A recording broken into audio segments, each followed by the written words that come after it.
salaam sama gars yi maa leen bëgg connecté tur ak sa sant voilà gars yi tey dañ ñëw si vidéo bees bon gars yi vidéo bi nag c'est spécial pour wax leen information yu bees yi eFootball génnee tout lan mooy am si eFootball 25 donc gars yi balaa ñoo commencé vidéo bi assuré ne yow like nga vidéo aimé nga vidéo yi ba pare abonné bu dee ku bees ne chaîne bi wala yaa ngi seetaan tamit vidéo te abonné voilà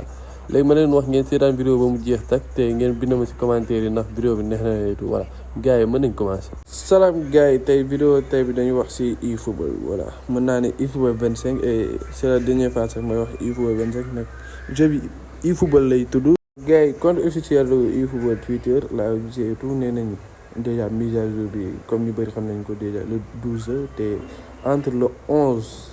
ba le 12 quoi benn journée lay durer loolu lay durer voilà. donc gars yi balaa ñoo ko ne vidéo ma wax leen ngeen like vidéo voilà partager leen gars yi jot ci nouvelle bi et tout voilà te di leen wax ne eFootball en fait dafa indi ay nouveautés yu bees ay affaires yu bees yoo xam te ne voilà pour ngeen kii ko seetaan leen vidéo ba mu jeex tak ngeen xam lépp li nga xam ne mooy xew. donc gars yi première nouvelle bi mooy match exhibition indiwaat nañ ko voilà mooy di nga mën a tànn équipe bu la neex même si avant comme ay Barça yooyu noonu ngay mën a tànn Liga ay Milan mooy Serie A yéen a gën a xam équipe yi et tout léegi di nga mën a tànn équipe bu la neex tànn niveau bi tànn temps de jeu bi et tout. mais tamit dama leen wax du lu bees te voilà normal na gars yi indiwaat ko si eFootball et tout ndax day tax ñi nga xam ne dañu bëgg tànn yeneen équipe jouer foofu voilà c'est intéressant aussi. léegi gars yi comme ni ngeen gisee ni eFootball dañuy gën di surprendre indi nañ beneen type de contrôle beneen touche smart assist. léegi loolu dañ koy def comme ça version essayé dañ koy essayé xool na dina dox si gars yi tout na affaire gars yi bëgg nañ koy tout c'est-à-dire ñi nga xamante ne dañuy jouer wala di dóor di naawal wala di def yenn affaire dox daal di dóor naawal wala duñ cadré tout léegi jeu bi moo leen di defal seen puissance tir comme da ngay bës dóor rek léegi jeu bi moom moo lay defal puissance tir bi L bi boo ko directionné L bi nu mu koy defee tout affaire bi day normal et tout.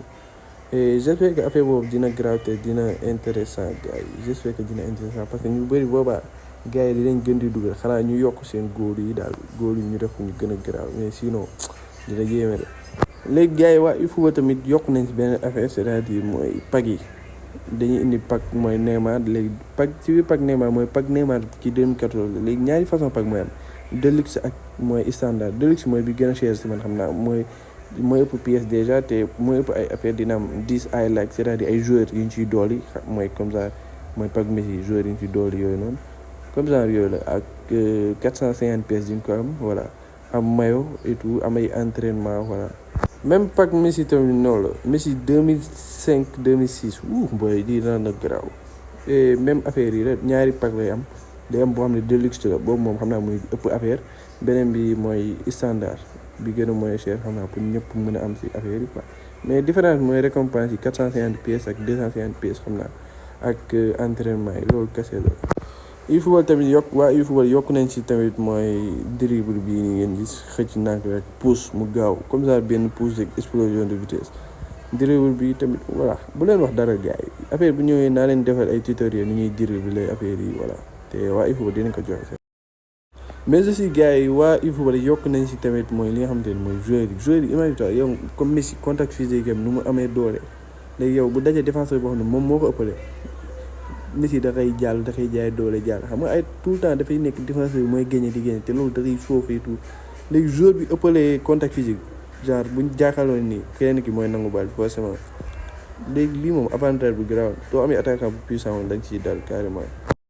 voilà gars yi lii moo des mooy remplaçant yi parce que commentaire lay tourné mën na am eFootball la ngay indi mooy ngay gis remplaçant yi soo leen war a changement wala ñuy daw di échauffé wu et tout affaire comme ça FIFA xaw ma nu muy mel FIFA comme ça noonu lay mel wala PES mooy PES yi play quoi nu muy mel comme ça noonu lay mel et tout mais aussi ma leen wax tamit day am neige taw affaire yooyu ngay tànn neige taw mais yooyu amoon na ci ordinateur wala ci play ñi jouer play xam nañ ni may wax am na ci ba pare moo tax voilà.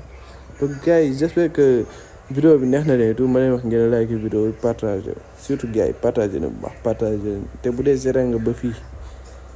continuer nga dem ci commentaire nga bindal ma merci gars yi merci mooy bindal kese